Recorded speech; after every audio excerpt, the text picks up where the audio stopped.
she's the sheriff, won't be seen tonight, so we can bring you a very special episode of The Gen X Files. Welcome to The Gen X Files. I'm Jim. I'm Adam. And today is another For the Stepdads. Oh, your stinky old stepdads are here to get you through the end of the month. Crack open that Schlitz and watch some Love Boat. Wow. I don't know. Well, yes, have a Schlitz. Have a Schlitz. Schlitz. That's such a weird name for beer. Schlitz. It is. You know that Laverne and Shirley, it was Shotz Brewery, not Schlitz. Well, yeah, because it was fictional, wasn't it? I think so. I don't know. I don't think Milwaukee, Shotz was it Shotz with an A? Maybe. That sounds right. Shotz Brewery, that's where they worked. I don't think it was a real place. What a great month. You know, for two guys that aren't really into musicals, what a bunch of fun musicals. I was singing the songs, not in an annoying way. Maybe one of them got cut in my head. No. Not singing them out loud. Yes, right. When I sing, it is annoying, Adam. Thank you. No, but I agree. I found myself for a good 2 weeks after we did Xanadu, suddenly just, it's alive popping in my head. Yeah. Jeff Lynne. I'll give all credit to Jeff Lynne on that. I love Jeff Lynne. I was singing The Wiz, Move On. He's on down the road, yeah. Ooh. You sung that about 1,000 times. Oh, yeah. In my head, 1,000 And more. out loud, Jim. Oh, yeah. Well, it's it's a banger. It is. It's really good. You know, and again, singing the ELO songs, and then, of course, the Beatles songs. Oh, yeah. Although the only one that really got stuck in my head was, and I would do it just like him, was Maxwell Silverhammer, and I just sing it like Steve Martin. It's so weird. Maxwell Silverhammer came down upon his head. I feel like he was making fun of the producers. I don't It know. was like, can you sing this? And he's like, oh, I can. Let's go on again. So weird. So bizarre. And going from that to watching him on Only Murders in the Building. Oh, yeah. Oh, God, he has not skipped a beat. But yeah, really fun musicals. Not your mainstream musicals. It ain't. Well, except for Grease. Well, of course. Yeah. But even Grease, you know, it's not your Les Mis or your. No, it's not what people would consider to be quote unquote Broadway musicals. No. Even though it technically was. Yeah. But I mean, not like like your Les Mis or your Phantom or Sure. all those Cats. things. All those things Andrew Lloyd Webbers. that I absolutely hate is Yes. why I don't like musicals. Yes, the bad musicals. Yeah. I mean, in our opinion, of course. Yeah. And we're probably, in the minority on that. But Yeah. but these musicals are quirky and weird. Yeah. And there's something strangely watchable with each and every one of them. Sometimes it's like watching a train wreck, and sometimes it's like watching a really good movie. Sometimes it's both at the same Yes. time. But every single one of these four movies, I truly enjoyed watching them again. Yeah, I saw most of them for the first time. Yeah. And I really enjoyed them. Which is a good testament because, Yeah. I saw all of these movies as a child when I had the taste Right. of a rabid Rottweiler. Right, yeah. You want to consume all media all the time. Yes, any sort of escape. That hasn't really changed much, Jim. Well, my life hasn't changed much. There's a lot to escape. But yeah, I mean, it's just a quaint. The 70s is kind of a quaint time, and it was a time of experimentation and exploration, unlike any other, I think, in cinema history. Yeah. And a lot of big swings, a lot of big misses, Yeah. but still so much fun. It really put me in a good mood watching all these movies again, especially Grease. It is such a fantastic film. God, I forgot how much I love that theme song. Yeah, I know. And and just, with all the direct-to-video movies and all the weird stuff, you forget just how remarkable John Travolta is. Oh, yeah. As a performer, Yeah. and just how devastatingly handsome he was with that cleft chin and those gorgeous eyes. I mean, if anybody was more ripe for the Mad Magazine caricature treatment. Oh, yeah, There's nobody. Oh, yeah, yeah. And they did such a good job Oh, yeah. of drawing him. Because he's just like a movie star, He is. He's. And we're watching the birth of a movie star from one of the rare guys that was able to go from TV to movies. And back then, It was even harder. Oh, no, totally. That was the big thing. You could be in TV, but everyone else kind of looked down on you, because it's TV. And even if, no matter how big a star you were, Tom Selleck could not break into movies. No, he just couldn't exactly. do it. Yeah, and he was a huge star, and everybody loved him, but he just couldn't do it, and not for the fault of his own. Yeah. A lot of really bad. Lasseter, not a good choice, although I like that movie. Your guilty pleasure, Runaways. Oh, Runaway. Which is my guilty pleasure, too, yeah, Runaway. Yeah. Michael Gene Crichton Simmons from Crush. with Gene Simmons. It is such a weird, bad movie, but I love it so much. Oh, yeah. But, for him to be able to go from being Vinnie Barbarino, a real dummy, to just one of the biggest movie stars in the world, not just once, not just twice, but he had thrice. to, because he kept doing things like, look who's talking. Yeah, but what a guy. To be able to give so many opportunities. It's like Robert Downey Jr., and very different because it isn't substance abuse or anything with It John really, Travolta, but there are certain people that get do-overs. Yeah. And John Travolta has natural talent. And charisma. And it's evidenced through the fact that he has restarted his career like 4 times. Pulp Fiction was amazing, his performance. Oh, yeah. And it was unlike anything he had ever done before. And that's what is great about him, is he will always surprise you. Yeah. I don't know so much anymore, but whatever. The guy's old and he's done his duty. Yeah. I think he needs a Nick Cage career where he needs to go from like something awesome like Pig to, whatever direct-to-video stuff that they all do. But he needs the things that pay the bills. Yes. But I think he needs something that's going to show off those chops again. I think he's just kind of I think it's there. I think it's there. I think he's going to have another rebirth of his career. He's going to go into like a 3rd act or 5th act in his case. But like when he's accepting the fact that now he's bald and like he's like, hey, I can focus back in on being an actor again. I'm excited for whatever he has coming up. I'm hoping it'll be good. Hopefully he works with some good directors, some good writers, and like. It's just he's, his star has faded a bit, but, that happens to everybody. Yeah. At least he hasn't turned into a right-wing a-hole because of it. Thank God for small favors. Yeah. Oh, man. And then, again, Olivia Newton-John. Oh, so charismatic, so talented. Yeah. Her dancing in Xanadu with Gene Kelly was one of the highlights of the month, of the entire month, not just the movie, because it was such a great scene. Gene Kelly was a highlight of the month. Yeah, 100%. It's really funny because, like, it was Michael Jackson in The Wiz was definitely, like, the most magnetic watching him in The Wiz. He and the Cowardly Lion, I will have to say. Yeah, yes. Now I'm just thinking of his giant mustache and his orgies. Giant orgies. But it was interesting watching Michael Jackson because I knew Michael Jackson growing up, but I didn't. This was just before my time, and seeing the kind of birth of Michael Jackson. Yeah. But then on the other end, like Gene Kelly being at the very end of his career, but still being this like, it's amazing. I used to go do a lot of stand up, and one time it was mostly like new people, and then one time in pops Greg Proops, and he does a like 20-minute set. It was incredible to see the difference between these guys that are just starting out that were funny. Oh, yeah. And Greg Proops, who had been doing this for 25 years and like knew how to just do audience in the palm of his hand. And that was for me watching Gene Kelly. Yeah. Just quickly, I know I think I've told this story before, but Greg Proops is one of the sweetest human beings on the planet. Yes. We did. I used to be in a comedy group called Los Chupacabras, or the Choops to our fan. And we did shows around town. This is back when nobody was doing sketch and improv except for the Groundlings and LA Connection. Yeah. No, and today you can't throw everybody's taking can't throw a rejected screenplay without hitting 15 improv actors. But we did a show at this club with Greg Proops, and oh, baby, did we bomb.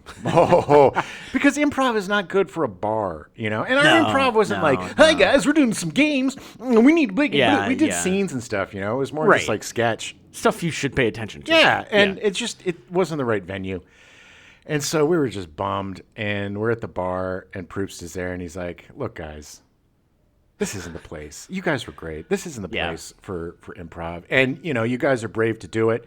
And, and God love it, you're brave to go back on, and I'm going to buy you all a beer. And so he bought us all a drink to soften the blow of having to go back up and be humiliated for another half hour after he, because we were kind of sandwiching him, opening for him. And then, but I'll never forget how kind and understanding, and how he totally switched up the night from being a horrible night to one of our best nights. Right. It's that kind of camaraderie that makes me love this business, because there are people in this business that are great people that want to help other people. They actually want to see you succeed. Yes, as opposed to the majority of predators that are You're out my there. stepping stone, and I'm going to crush you as I go up. Yeah. Well, this whole business is based on Schadenfreude. I know. Yes, it is. Yes, I mean, it's like, well, if that guy's successful, I won't be successful.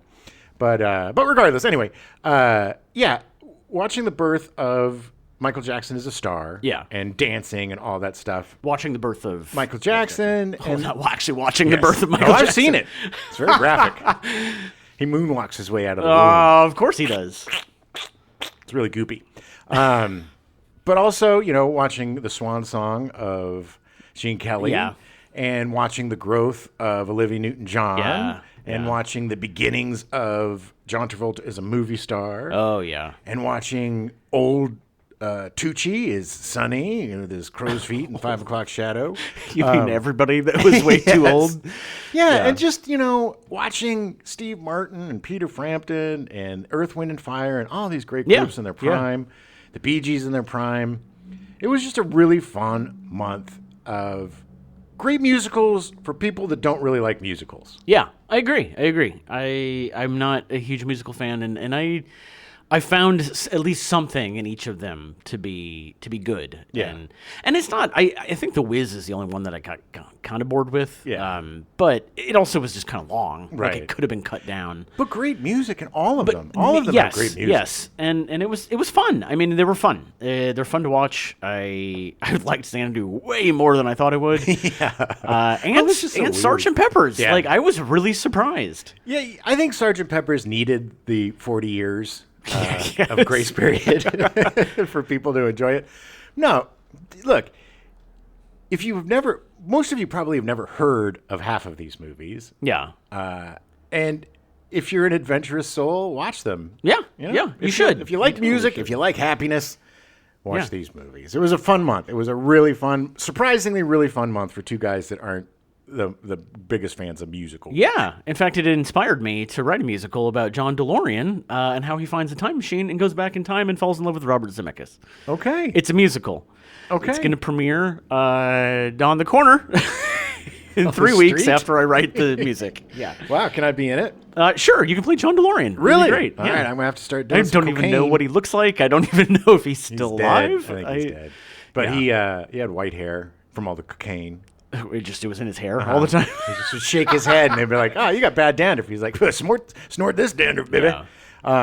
I will say though, people like us, I think, that don't like classical musicals like Phantom and Cats and all those, whatever. Rodgers and Hammerstein, all that stuff. Rent. But yeah, I actually don't mind Rent. Seeing it live, I've seen it live a couple times, and I always did the overnight thing and then got tickets in the front row. Yeah. So it helped. But even then, yes, kind of Rent. Like Rent is almost like the pinnacle of those, like, hey, we're, anyway. But now, if you want to go see a musical, it's literally just a previous IP that they've turned into a musical. Yeah, Waitress. Waitress. Let's make that into a musical. Why not? They did Night of the Living Dead. Yeah. Not Night of the Living Dead. No. Evil Dead, the Evil musical. Dead. I actually saw that in Vegas. It's so funny because I don't like old classic musicals, and I don't like what they're doing with new musicals.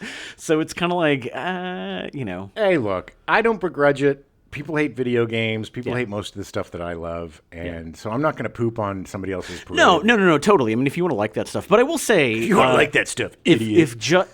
New original musicals... like there's a great musical called Firebringer that a friend of mine is producing in Milwaukee right now that has great music. Nice. And then we just we're working with Urinetown, which is a newer musical for the last 15 years. The music is really good. Yeah, Urinetown is really fun. It was done really well. And Avenue Q and all these new original musicals are actually pretty good. Yeah, they're funny. They don't take themselves too seriously, especially Urinetown, which I love because it doesn't take it so great. seriously. It's so meta. But it's just sad that Broadway has fallen into the same trap that Hollywood has, which is that they're lazy at marketing. So we're just going to use stuff you already know and then go from there. Yeah. It's like, okay. I mean, it's fine. Some of it's great. Some of it's not. But like Spider-Man Into the Dark. Winner. Oh, God. Yeah. So anyway. Good month. Musicals. Good month. Yeah. So let's switch gears. What are you watching on TV? I haven't. I spent some time out in nature, so I haven't been watching as much stuff. Although you were watching a campfire. I did. I watched a bear try to eat my food. It was great. Nice. What was his name? Charlie. Nice. Yeah. No. But I did. I was working on the John DeLorean musical up in the Sequoia National Forest. Right. So, Right. Yeah. Well, you have to get away Yeah. for those I figured muses to enter your the body. best place to write a musical about a time machine is to go see giant trees. Anyway, Your process is your process. I have been watching Only Murders in the Building. The new season is phenomenal. Oh my God! I figured it out. Good. I haven't. I'm still a couple episodes behind, because I think there's still the finale needs to air. I think so. Yeah. But I'm still 3 episodes behind, so I'm not totally caught up yet. Did you see Steve Martin's Patter song? Yes, where he keeps passing out. And No. When he actually does it, I don't think so. holy moly! It is such a great. This is why this guy is insane. Yeah. The patter song, for people that don't know, a patter song is a song that you basically talk your way through. It's for people like me who can't sing. Yeah, in musicals. Yeah. Yes. Yeah. It's for the guy that can't sing, they give him a patter song. A lot of exposition. A lot of talking it up. Yeah. I am the very modern of a modern major gentleman. Yeah. Or whatever that thing is. Right. I butchered it. But it's just it's incredible. Yeah. He's incredible. Oh, yeah. Martin Short Yeah. is incredible. Yeah. Selena Gomez is incredible too. But it's just so these good. two guys. Two of my greatest heroes of all time, one of my comedy heroes, two of my favorite guys in the world, to be able to see them still at the top of their game doing A+++ work at their age when so many other guys are phoning it in or, Becoming lost in B movies. a-hole Republicans. Yeah. It's so heartening. Yeah. And I love Yeah. it so much. And I never want it to end because I don't want Steve Martin to stop performing because he's still so damn good. Yeah. Yeah. I really love the show. I have theories about... but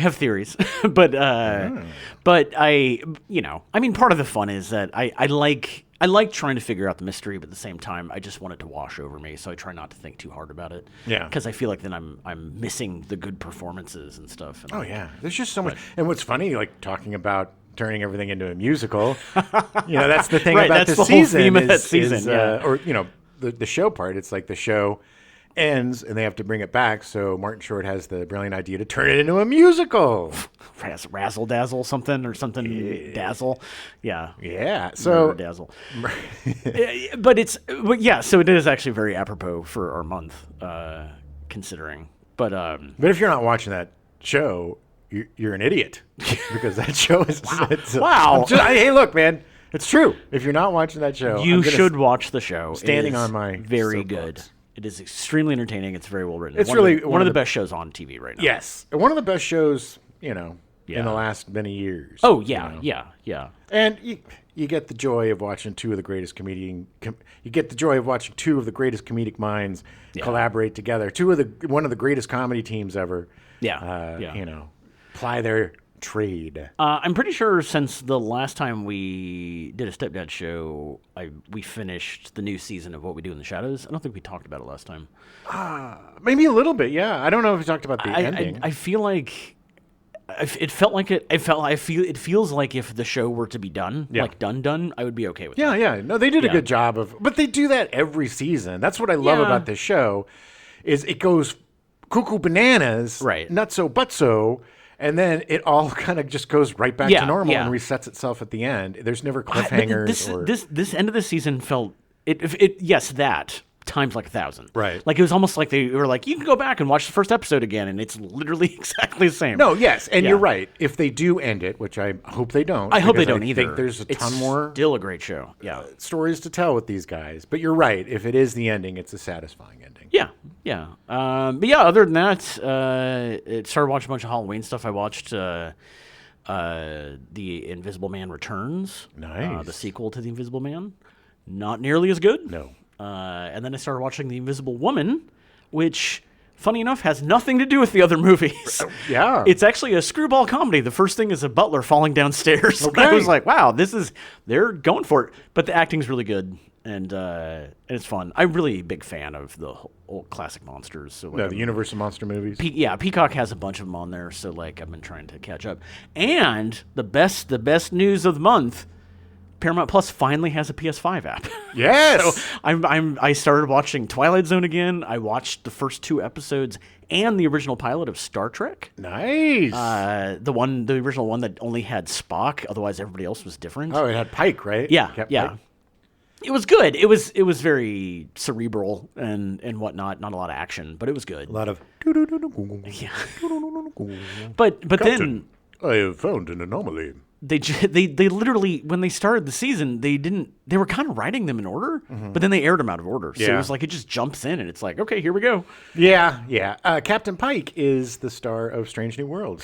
That's part of the reason that I started watching Star Trek, because the original series, because I wanted to watch Strange New Worlds, and I think it's all based around that original pilot. It is. Well, it's a prequel series. It happens before. I guess it's between. Technically, it's between Enterprise and Star Trek: The Original Series. Right. Which is kind of where that original pilot takes place. Which is the funny thing is that they could have just done away with it and been like, whatever. But of course, everybody had to see it. They were showed at conventions, and eventually they released it on DVD and all this stuff. Well, poor Pike, man. He goes through some nastiness. Well, yeah. On the in the new show, he's aware of his fate.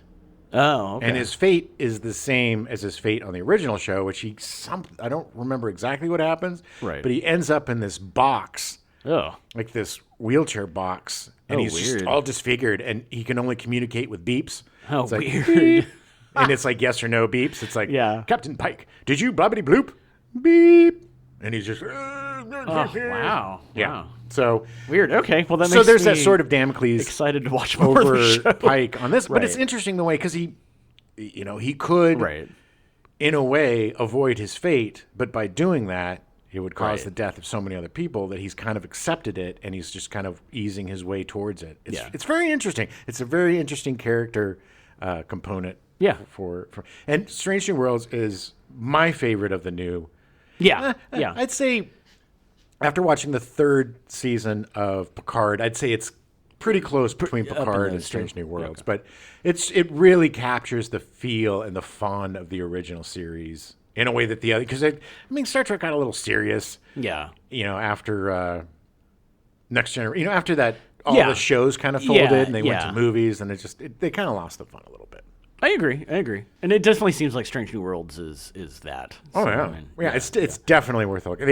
They had a musical episode. Oh, wow. Yeah, just to talk about musicals. They had an episode where some weird beam came across them, and they're all. It was really funny the way that they did it, because Spock starts singing and he's just horrified, and then the Klingons come and they're like super pissed that they're singing because they're Klingons. Right. It's hilarious. It's all fun right. Really well. That sounds fun. It's just a fun really show.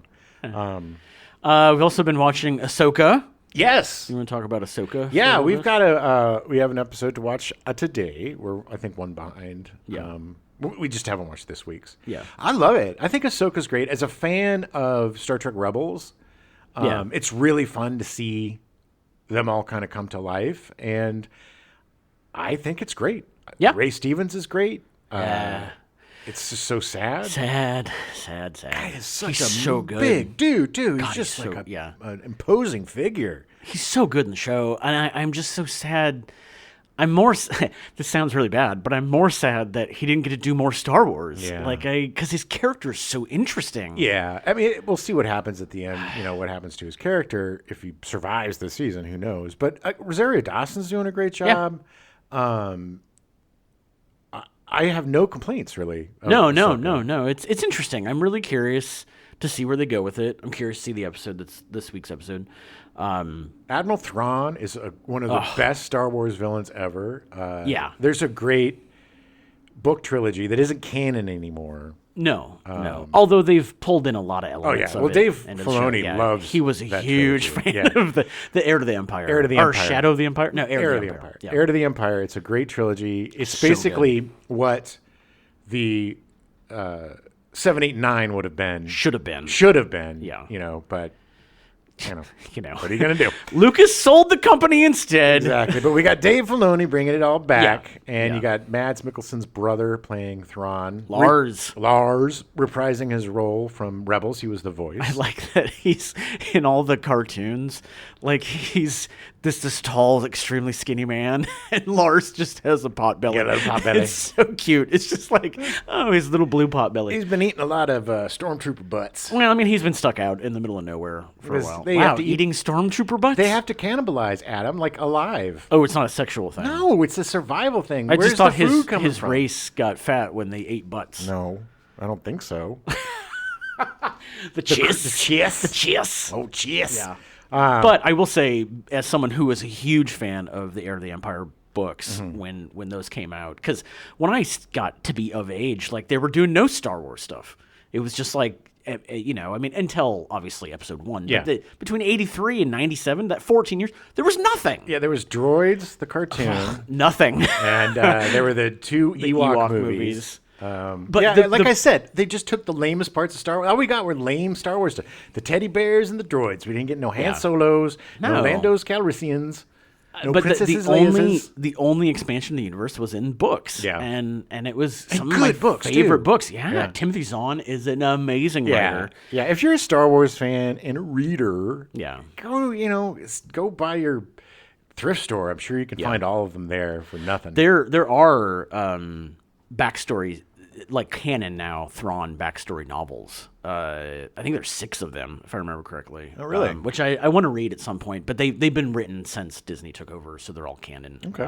But talking about his like why he is the way he is and doing with his. He's a brilliant tactician, Adam. He learns about his enemies through their art. Well, it makes him. It just apparently.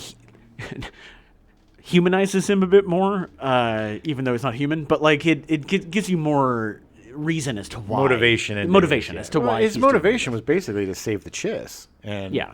I think his tactical alliance with the Empire was just purely out of preservation and and totally and logic, because it was they're the biggest. There was another enemy that's even bigger and badder, right. and he was trying to help his people. Yeah, and the Empire at the time was the main player. So I mean, what do you do?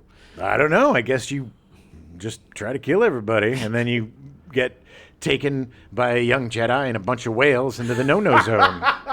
And then you're gone. It's true. It's true. I know how pissed you would be. It's like, dude, I have spent so many years setting this up, and you just had a space whale fly me out in the middle of nowhere? Oh, it was a cool ending. I'd be it was mad. cool. I really No. But I was thinking if I was Thrawn, I'd be pissed. Oh yeah, of course. I'd be like, come on, man. But yeah, as a fan of Rebels, it's fun to see. My one complaint is the lack of Seb. Yeah. He needs to be. It's what's so aggravating is he showed up in The Mandalorian. It was a nice little Easter egg. Like he's at a bar. So they made him already. They have his skin or whatever. They should. Yeah. It's just they brought in that. I love the guy that was the cosplayer that ended up getting a job. Right. I forget his name, but he's great and all. But it's just Seb is part of the crew, and he's the only one. Yeah, we don't have. It's really obvious because every time they flash back to that mural, and it's like, no, he's right there. Like, what is I mean, I don't. It doesn't make any sense to me. It must have been a budget thing. Maybe they couldn't get. I don't know. If they got a couple episodes left, they better be bringing him back. I'm just saying, Dave. Maybe he's going to be the cavalry. I hope he's going to come riding in. You better bring him in, Dave, on a space whale. Yeah. Yeehaw. Anyway, Ahsoka's great. I'm enjoying it. And then we got Loki coming next month. I'm excited about Loki. Yeah. The one thing that Adam and I do watch together are all of the Star Wars shows and the Marvel shows. Yeah. So that's kind of our thing. So excited to. It's great because we get to go from one to the next. So this is done, it'll be great. I don't even know what's after Loki. There's something coming up. Maybe another Star Wars show? I think it's a Star Wars. Anyway. I don't know. But Loki's going to be great. I'm excited about it. Yeah. Let's see. Oh, I watched the first episode of The Continental. Oh, yeah. Yeah. Good. The first movie of The Continental. Yes, exactly. Yeah. That's kind of what it was like. But it's really fun, man. It's cool to see. I'm not a super fan of John Wick. I really enjoy it. I've seen the 3 of the 4 movies. I haven't seen the 4th one. I'm looking forward to it. Huge Keanu Reeves fan. And there's a lot of really cool Easter eggs in it. Nice. The guy that they have playing the young Winston is very good. The guy that's playing the young Lance Reddick is really good. Mel Gibson's good. I'm actually really excited to see Mel Gibson in it. I keep forgetting he's in it. Everybody does. And then look, Mel Gibson, whatever you think of him, and the man has done some pretty awful things under the influence of drugs and alcohol, and he may very well be an asshole. He may very well be, but he's also an incredibly talented dude. Yeah. He's a good director, and he's a really good actor, and I hope he's not an a-hole because I really like him a lot, and I don't apologize for anything that he's done. Maybe he's learned. But we've all been in not all of us, but a lot of us have been in situations that we regret.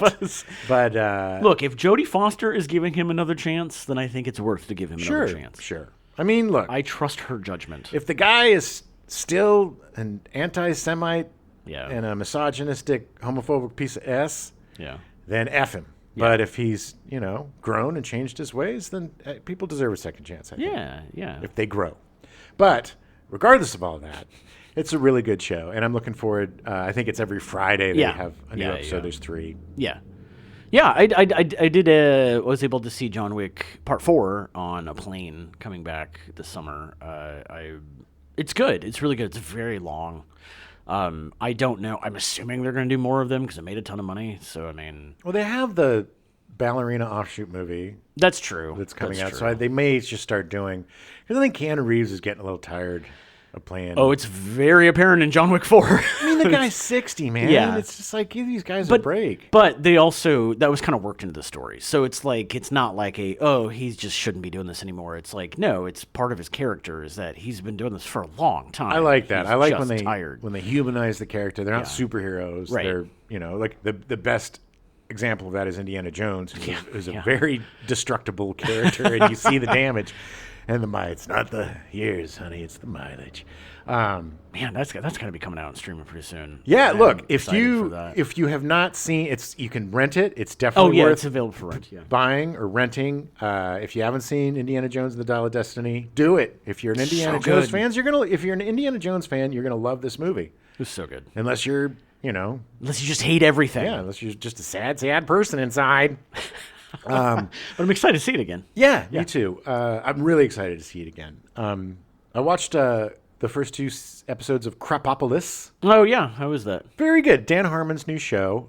He's the guy that did Rick and Morty. Helped create Rick and Morty. Yeah, and 2.5 Men and all those other shows. Really long Community. There's a really long interview with him in the Hollywood Reporter. Yeah, I read that. I didn't read all of it because it was long. Yeah, but just talking about how he was like, I realized I talked too much, so I kind of just stopped. Yeah, just stopped my podcast, stopped working on shows, and was like, I'm gonna go to therapy and deal. And he also discussed the whole Justin Roiland. Yeah, I didn't get to that part, so I don't know. And it was mostly like, he's more comfortable talking about himself being a piece of S. Yeah. But he basically... Yeah, it's too bad. It's really too bad. It is really too bad. Although I watched the trailer for the new Rick and Morty, and the voices sound pretty much the same, so it's not... No, that's good. I don't think it's going to be that... they had to replace him on that, and they did a different thing on Solar Opposites. Yeah. Where I watched the first episode of it, and I love Solar Opposites, and I just haven't gotten back into it. It takes a little bit to get used to the new. It's just weird. I mean, I like what they did with it, and how it was just like, well, this is it, and just accept it. But yeah, it takes a little bit to get into. But it's still the Wall story's great. There's a bunch of other stuff in there that you'll definitely enjoy. I haven't watched it yet because I've been saving it for spooky season. But Peacock dropped the 2nd season of Chucky. Oh, yeah? I loved the first season. I, for some reason, keep thinking there were 2 already. I don't know why. There were. There were 2 already. It just took a while for it to drop. I think the 3rd season's dropping on USA this month. Okay. It's usually a season behind. I just couldn't remember because it airs on USA originally. That's right. I just couldn't remember if I had actually watched the 2nd season or not. But I'm going to watch it. The 2nd season I'm going to watch. I'm really excited for it. I really enjoyed the first one. The first season was phenomenal. I watched One Piece. I loved it. I thought it was really fun. The characters were great. I'm excited to watch that. It makes me interested, one, to watch the anime, although it's an extremely large commitment with 1,000 episodes. It's a lot. But I put the One Piece Odyssey on my wish list, the RPG. RPG. Oh, yeah. Because it looks really fun. It looks like it's got kind of the same humor and action. It was a very fun show. I really recommend it. Every piece of media I've seen for it, like, because on Netflix, I'll flip through and it'll just randomly start playing a scene or whatever. And everything I've seen on it has been really funny and done really well. And it's like, okay, I'm excited to watch it. And the kid that plays the lead, that plays Monkey D. Luffy or whatever his name is, I don't remember. Monkey D. Luffy. I think it's that his name is. He is just charm in a bottle, baby. Yeah. He is just charisma and charm and so likable. Okay. And the whole cast is really good, but he in particular embodies that role in such a perfect way. Just the joy in his face and the exuberance of his character is infectious. It's one of the standout performances of the year. That's cool. I'm excited about Our Flying Means Death coming back. I think it's sometime this month or in October. Such a good show. I've personally also coming back, and I want to say when you're hearing this, the premiere of the season would have been last night, but Amazing Race is coming back. Oh. I'm very excited about that. Survivor is coming back too, but I've never watched that. But Amazing Race is coming back, so I'm excited about it. It's fun. And the talk shows are coming back because of the writer's strike. The writer's strike is apparently done as of this recording. It was 12:01 on Wednesday. Yeah, we're going to get our Last Week Tonight with John Oliver's back. And They real time. Unfortunately, can't feature any actors. No. What movies have you been watching? Or was there any more? There weren't any more shows. I don't think so. Okay. Nothing that I can remember. I mean, I want to talk about this a little bit next week, but I have been watching The Golden Girls. Nice. I'm almost done with the first season already. Wow. They're short, but like it's such a good show. Man, the writing is so good in that show. Oh yeah, like everybody loves the Golden Girls. It found its footing very quickly, I will say, because they are by halfway through the first season, they're very defined. Yeah, there's like Cheers was like that. Yeah, there were certain shows just right out of the gate, just knew what it was, and it's good. It's fun. I'm excited to watch. There's 7 seasons. I'm excited to watch the other 6. And nice. And those are like network seasons where you got there's like 26 episodes. Yeah, it's a big one. I watched a bunch of movies actually. I watched the new Teenage Mutant Ninja Turtles. I like Mutant Turtles. Mayhem. Oh, Mutant Mayhem. They brought that kid back, by the way. Did you see did they? No. They did. It was hilarious. No, he's like 30 now, and he's had the same makeup on, and they're like, "Are you going to see the movie?" He's like, "I like turtles." And it was hilarious. That's amazing. Good for him. I love when these kids come back and make fun of their memes and stuff. I like turtles. Very funny. He's so great. Great movie. Great movie. The best of all the turtle movies. I've never been a fan of the turtle movies. I really like the comics. Better than Turtles in Time? Well, maybe not, or maybe not the Secret of the Ooze. Yeah. I really enjoyed the comics in college. Yeah. And the comics are very different than the very movies. Dark. Yeah. And just a side note, I'm really looking forward to the last Ronin game of the Teenage Mutant Ninja Turtles. Have you that? No, I haven't heard about this at all. Oh yeah, because it's the comic series about there's only one turtle left. They're all dead. Oh wow. And he's like doing revenge. Oh, it's going to be great. If they do it right, it's going to be great. Yeah, that's crazy. Wow. But dark. But the soundtrack is one of the best soundtracks of the year. Oh yeah. The voice cast is great. They got actual teenagers to play the teenagers, and they did a great thing by recording all of their dialogue together. So they have this amazing chemistry. Right. They're talking over each other, making fun of each other. I mean, it just feels very real. Okay, that's cool. It's not a bunch of, hey, dude, cowabunga. It's a bunch of... Oh, Raph, why do you got to be like that? Yeah, come on, Splinter. But he's great. You got Jackie Chan as... Oh, really? Is he playing... the rat? Splinter? Is that Splinter? Yeah. Oh, yeah, because what's the bad guy? Shredder. Pokey McButtface? Yeah, Shredder. Shredder and Splinter, they're very similar. But Shredder's not. They're actually long-lost brothers. But they got it's really cool. It's a very cool story. It's about these mutants, these other mutants, led by Ice Cube, who I effing love. Nice. Is a fly, a super fly. Oh, yeah. And you got Paul Rudd, you got John Cena, you got Seth Rogen. who I can never remember his name, but thank God you remember his laugh. You have the woman from What We Do in the Shadows. I forget her name. Oh, that plays the Vampire. The vampire. Yeah, I never remember. Diamopoulos or something. It's like an interesting name. And then they did a really cool thing. Instead of like this, beautiful red-haired April O'Neil, they have this like African-American teenager who's nice. like kind of an outsider too. Yeah. And she wants to be a reporter, but she writes for the school newspaper. Right. Oh, nice. And she's played by Ayu Edebiri. Okay. I think I'm saying her name correctly. I think so. You probably know her from The Bear. She's on The Bear if you've watched that. I have not watched that yet. She did a voice in the new Spider-Man. Across the universe, across the universe. She's in that movie that looks hilarious, Bottoms, coming out. Oh yeah. That looks so funny. Yes, the coming of age. It looks like a great. It's a high school coming of age. A great like raunchy high school coming of age story. Just happened to star as a bunch of women. I can't wait. It looks hilarious, and It's she's super funny. She's a stand-up comic. She Nice. wrote for What We Do in the Shadows. She wrote for Big Nice. Mouth. Super talented. Only like 27 or something. Wow. It really makes me angry when somebody that young is that talented. So much for supporting your local artist, Jim. Look, I talk about talent crush. Yeah. She's somebody who I saw doing stand-up a couple of years ago and just thought she was hilarious. And then I've seen her just get more and more popular and bigger, and it's one of those things where it's like, okay, talent's being recognized. Yeah. And she does a bang-up job playing April. Nice. And I really like the change. I'm sure it probably upset a lot of people because everything all change upsets. Do you know what? If you don't think about those people, they don't enter your mind. Yes. But again, just a really fun movie.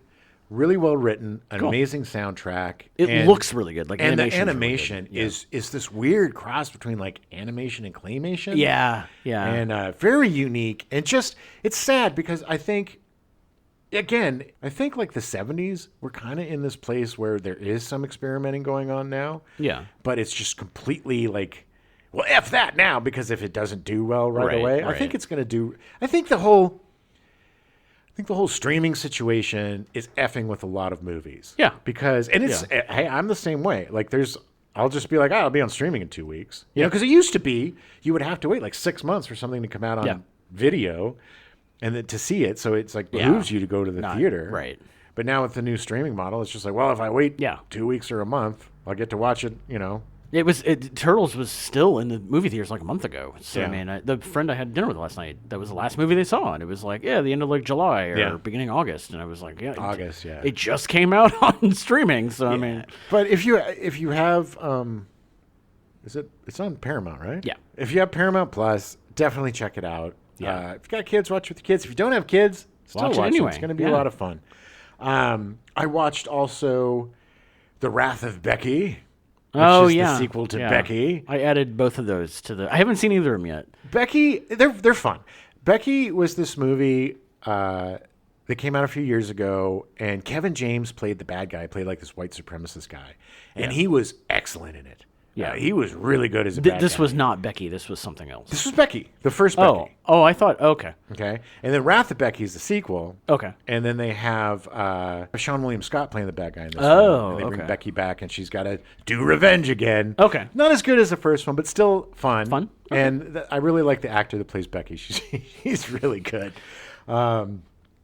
Also, I watched Elemental. Oh, yeah. On Disney Plus. Yeah, I'm surprised we haven't watched that yet. Pixar. Yeah.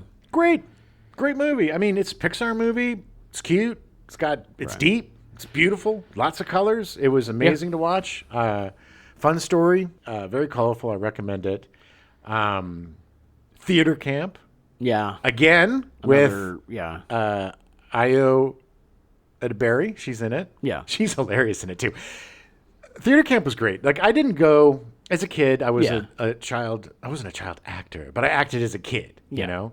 But my parents, this was like 70s and 80s, so, parents were very wary of arts kids because they didn't want you to turn out gay. So, they didn't really let me go to theater camps or acting camps. they made me go to sports camps. Right. And then I would act in like community theater with the adults and stuff, right. or school plays and stuff. But so I didn't really identify, I identified with the kids a bit, but I never had the experience of going to theater camp. But oh baby, the people that played the adults and that played the counselors, we know those people. Oh, we know them all. Yeah. All of them. And they do such a good job of recreating just that self-importance, Yeah. That just like, it's like putting so much pressure and importance on something that is just so not important. You know what I mean? And it's it's and just the narcissism and the Schadenfreude and just all of the deliciousness of theater is in there, and some great performances by Ben Platt. Ben Platt. Name sounds really he's familiar. a Broadway actor. He was in the Pitch Perfect movies. Okay, maybe that's why the name sounds familiar. That Evan Hansen. He's on my list of people I hate. Well, what happened? He was in that Evan Hansen Broadway. Dear Evan Hansen, and then they put him in the movie when he was like 35. Oh, and okay, everybody was yes, like, he's way too old to play that. yeah. But he was excellent. Come on, they worked in Greece. And then you got Io Berry playing like just this con artist that basically comes in and is like, oh yeah, I know how to do all this stuff, like, just to get the job. Nice. And she doesn't know how to do anything. Nice. The conceit of it, Amy Sedaris has this theater camp, and she goes into a coma right before it's going to open. And her son, played by Jimmy Tatro, who you know him, he was, he's in that that Bert Kirshner bear movie. Oh, the Machine? Yeah. He's in The Machine, oh, okay. playing the young Bert. Which, that just weirdly came out of nowhere. Yeah. Anyway. He was in The Vandal, the first season. Oh, okay. He's a guy Oh, yeah, okay. Yes.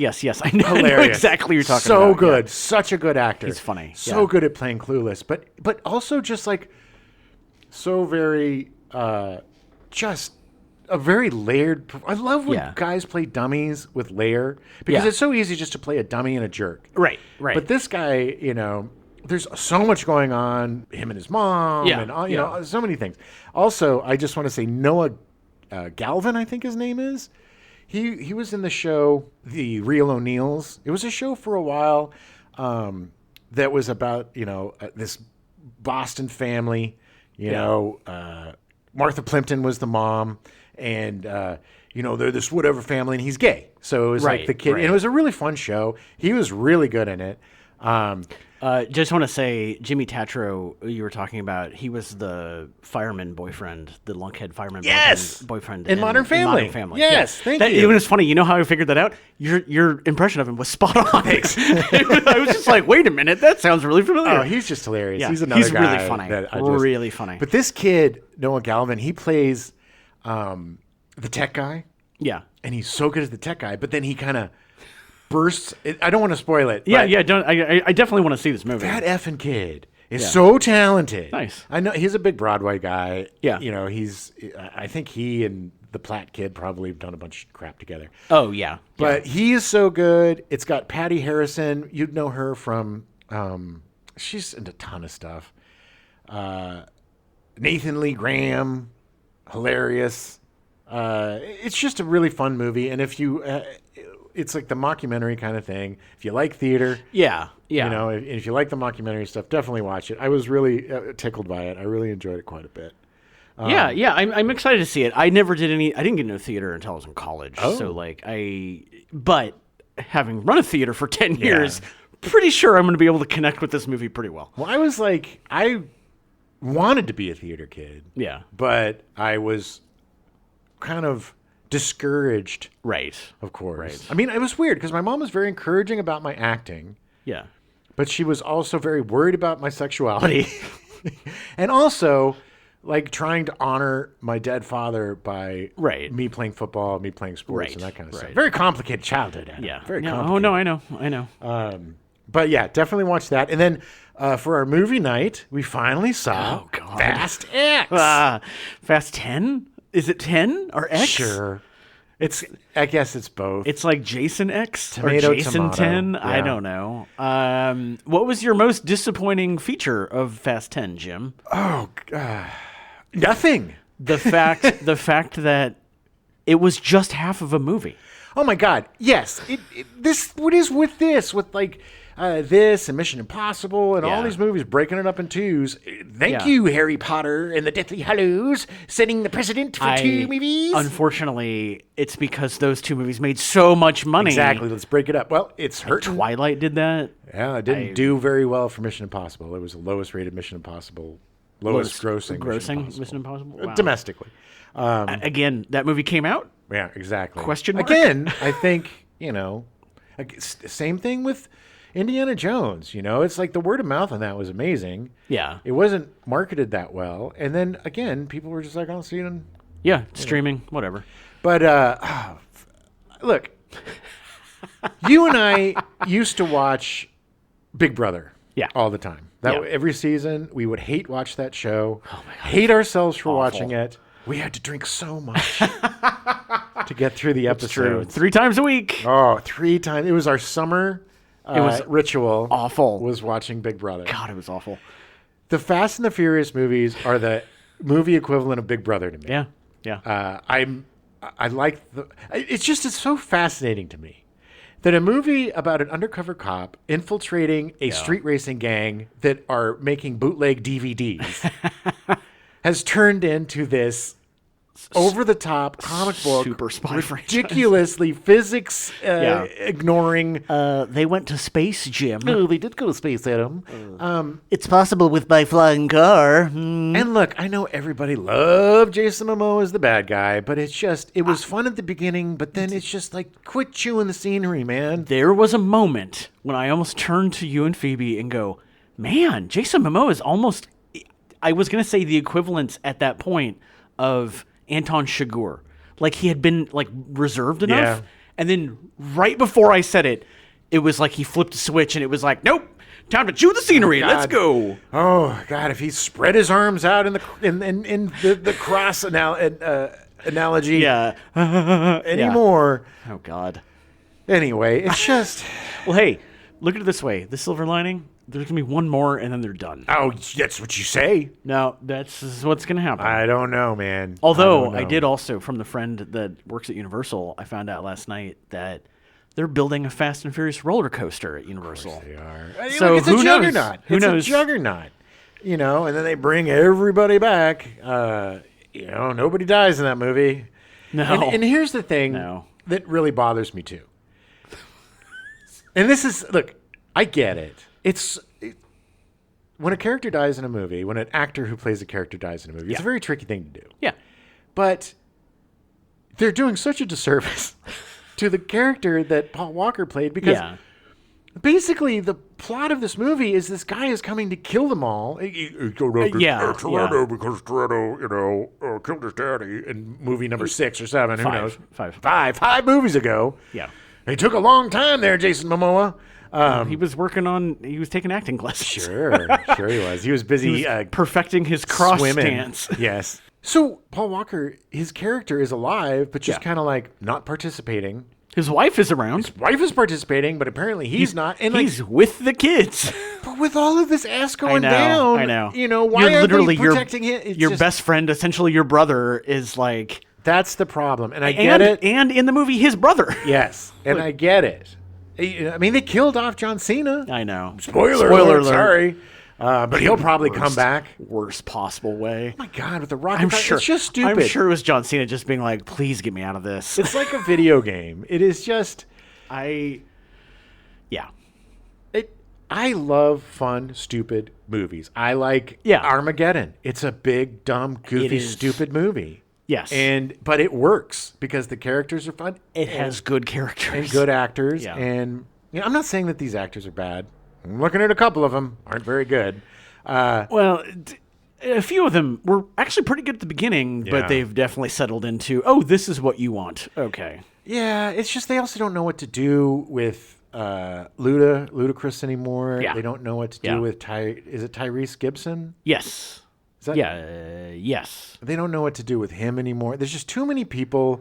The cast is bloated considerably. And they don't, no one will die. Right, but they also don't give them any, they give all the meaty stuff to Dominic Toretto.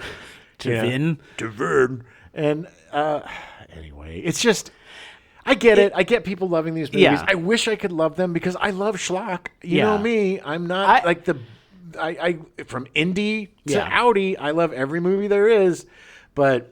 I am just on the other side of the acceptance of it, whereas you're like, I want to love it, and I'm kind of like, yeah, it's fun. It's entertaining, but I'm literally never going to watch it again. No. I mean, No, it's like chips. It's like eating chips, you know? It tastes good, and then you don't feel that great after you eat a whole bag of them. And it's like eating a bag. The Fast and Furious movies are like eating a bag of Doritos. Ugh. They taste good. You love Doritos, but by the end, you just don't want to see any more Doritos. You're just pooping fire. Yikes. So, our top pick. Yay, Fast and 10. Furious 10. Look, it's worth a watch. It's worth a watch on streaming. Yes. Look, again. It's entertaining. If you smoke it a doob, I smoke it a doob. If you drink it a drink, I drink it a drink. Have a beer, have whiskey, and put it on just rainy Sunday afternoon, and hate yourself afterwards. Realize that upset tummy you have is not from the liquor; it's from the movie. It's from the movie. You been playing any games? Yeah, surprise, surprise. The longest I've played a free game quote unquote free, from the PlayStation Plus. Saints Row. Yeah. Been playing Saints Row. Yeah. Like, I don't understand. I mean, it's not a great game, but it's serviceable and it's fun. I've enjoyed it. I even the expansion went on sale. And I was like, F it. I enjoy this game enough to spend $11 to and I played through 2 of the things and they're fine. I didn't want to pay $20-$30 for it or whatever. I would have been very disappointed. Yeah. But look, Saints Row has always been kind of the Michael Bay version of GTA.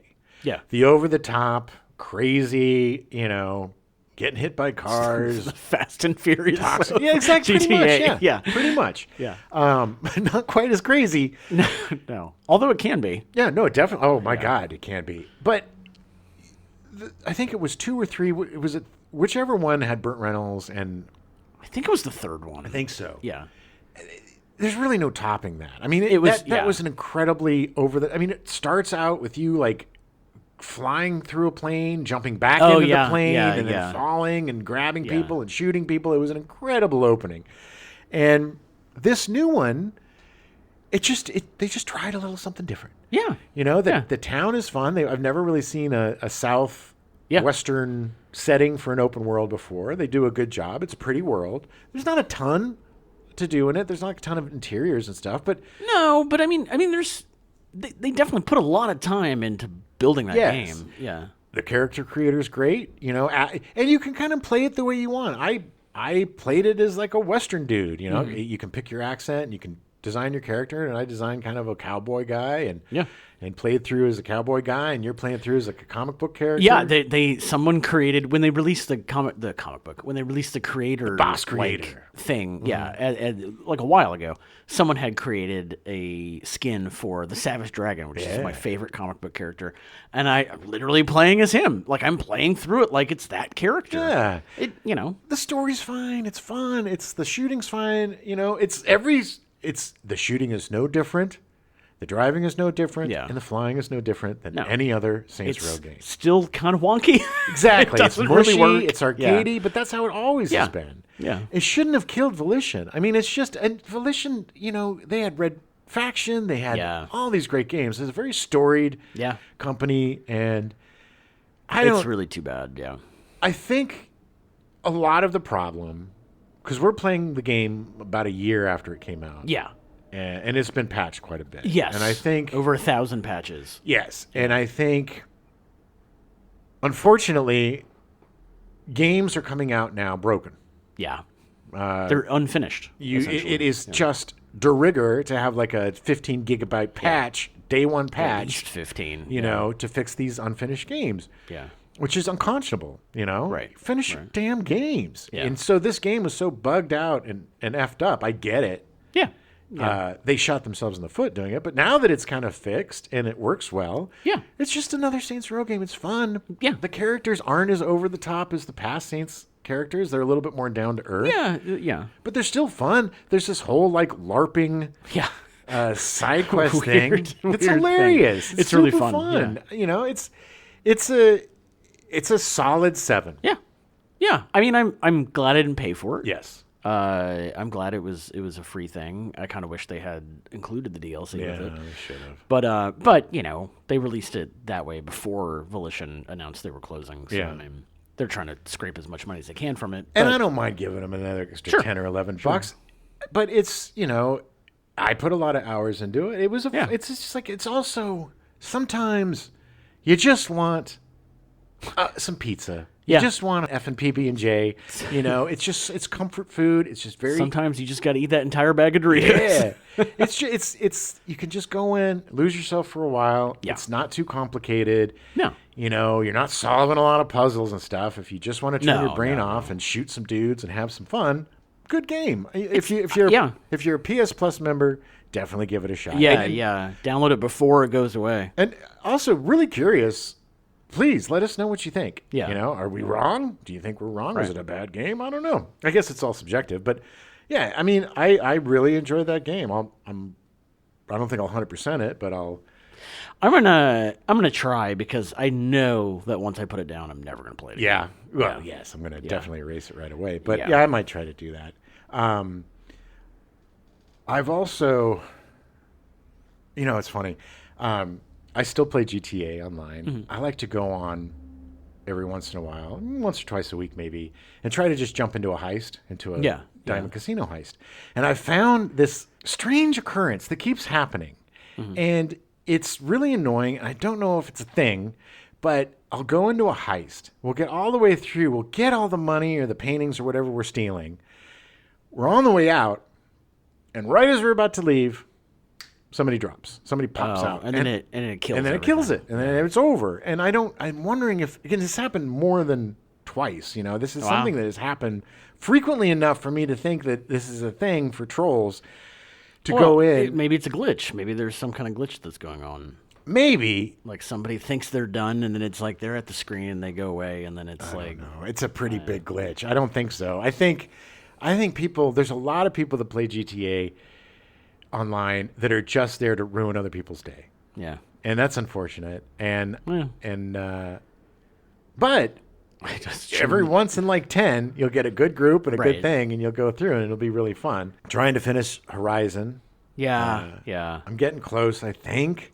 It's just, there's so much. Definitely not 100% in that one. Yeah, there's just too much stuff. It's overwhelming. It's big. It's very big. But, oh, man. So, thanks to my sister Tracy and her husband Daryl, my brother-in-law, I had a bunch of Amazon gift card stuff saved up. And so I ended up getting Baldur's Gate 3, Phantom Liberty, and the new Stephen King book. Oh, yeah. So Baldur's Gate 3, an amazing game. And talking about, and this is one thing I wanted to talk about with this game, is that this game was released almost perfect. Yeah.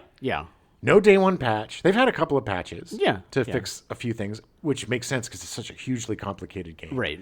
No microtransactions, no DLC, no nothing. Yeah. Larian, the studio, is like, we just want you to have the experience. We don't want to nickel and dime you. And we want to give you a game that works right out of the gate. Shocking. Yeah. So the backlash to this from the other developers. Yeah, we can't do that. That's this is not a standard that's going to be met at all. We realize it used to be the standard, but yeah. Yeah, and this is a smaller studio. Larian's not one of the bigs, no.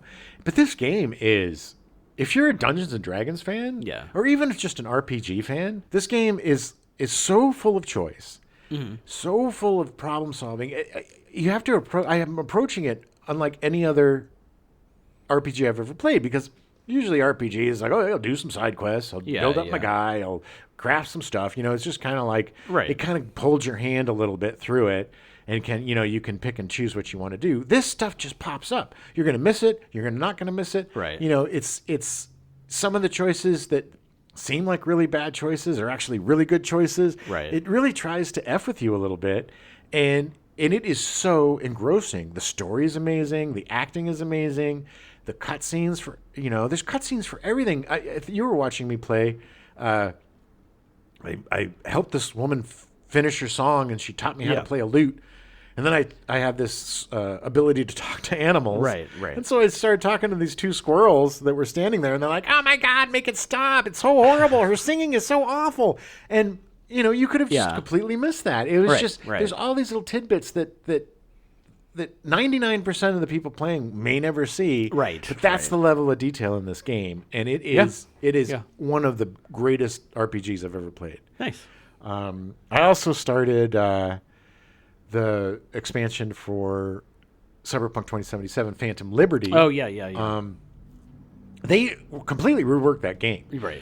With the 2.0 patch, they've completely worked the combat system, the buff system, the police system. I mean, it's basically a new game.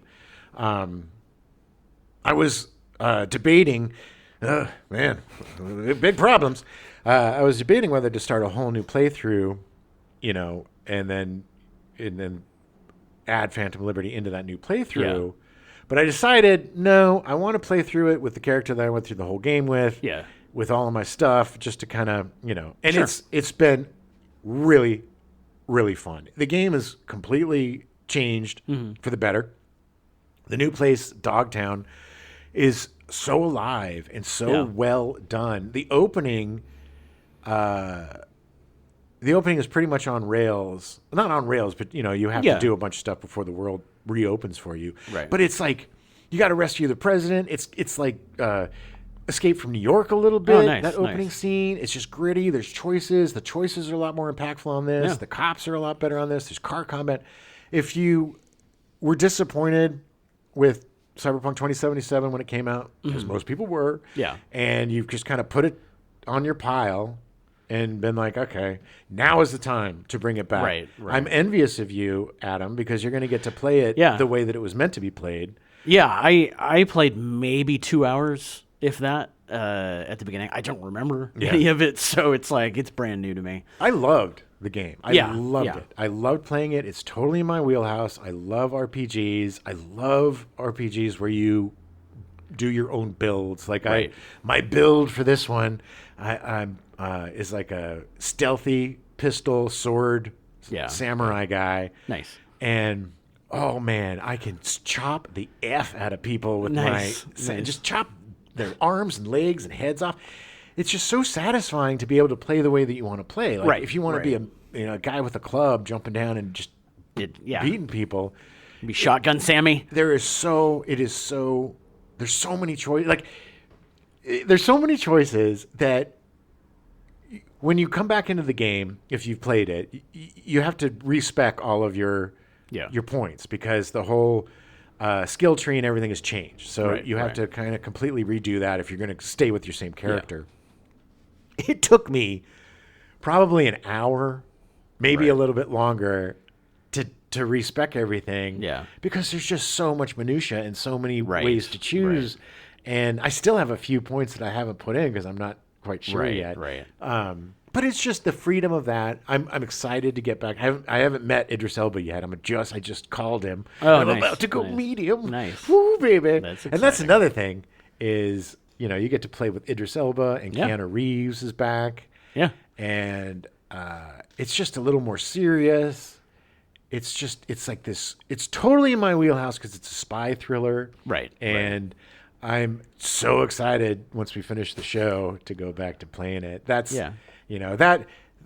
that and Baldur's Gate, man. Yeah. You can't go wrong with either of those. And even if you're not an RPG fan, you'll still really enjoy Baldur's Gate because of the story and the characters and the interactions. If you like a good story, you're going to love it.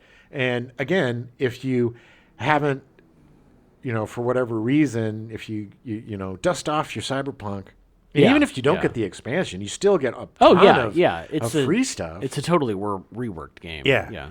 But that's what I'm playing. Nice. Man, I consumed a lot of entertainment this month.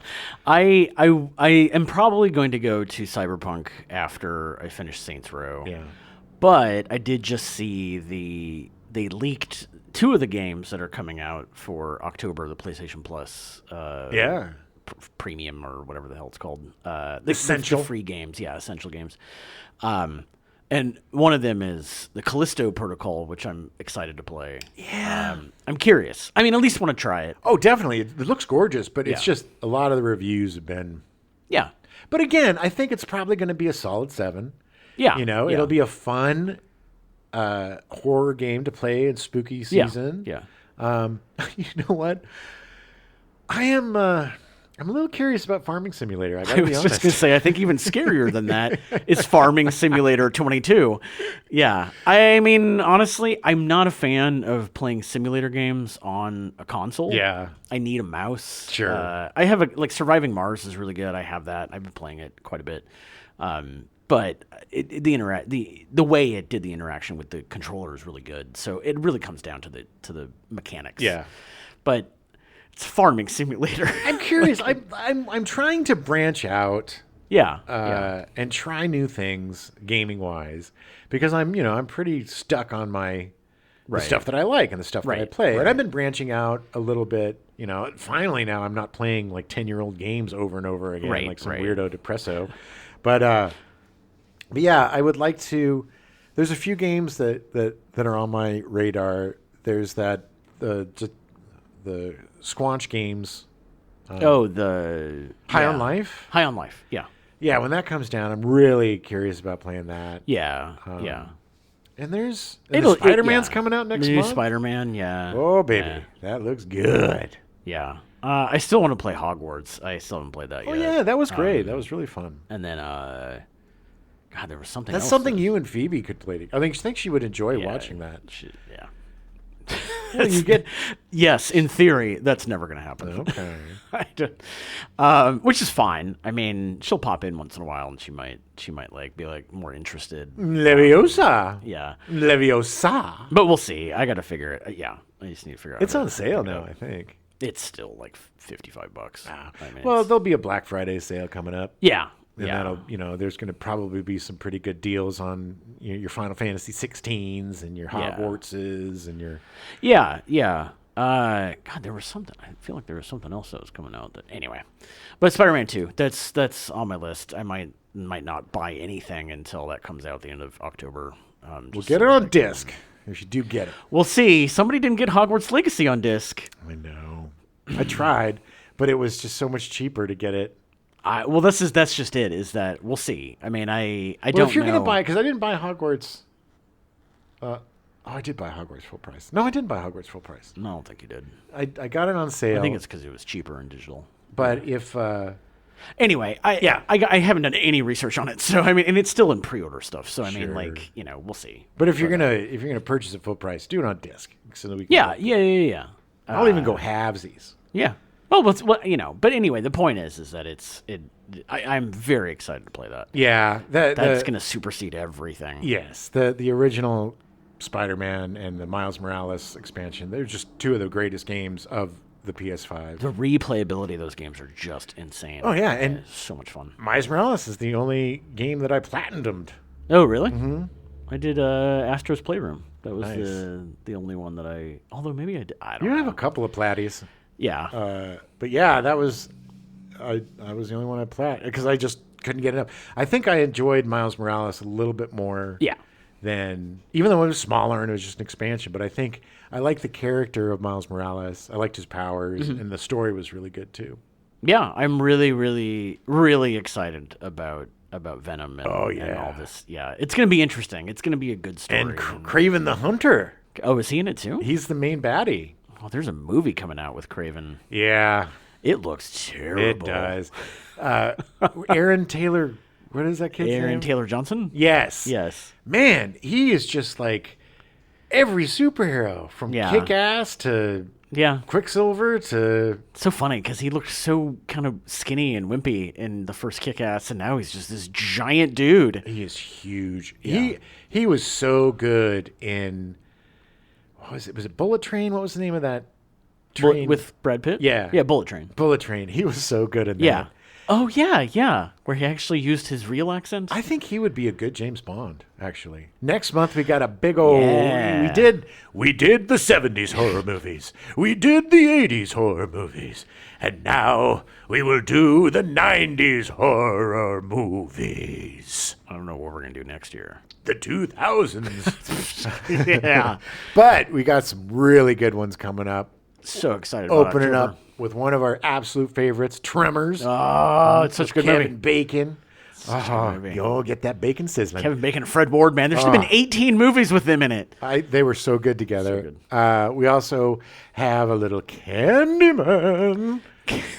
Watch out for them bees. Surprisingly enough, Candyman and Tremors connected by the fact that they have really weird sequels. They do. Yeah. They do. And actually Scream too, because Scream did the same thing. We'll talk about it next month. And then Scream, yeah. You know, one of the titular 90s movies. And again, you know, we got Wes Craven in every decade. Yeah. Because that man was the godfather of horror. Oh, he was So talented. And reinvented the genre over and over and over again. It's going to be really fun to talk about Scream because the studios made Kevin Williamson toned the script down because apparently his script was super gory. Oh, really? Like, you know, intestines rolling down her leg and like all this stuff.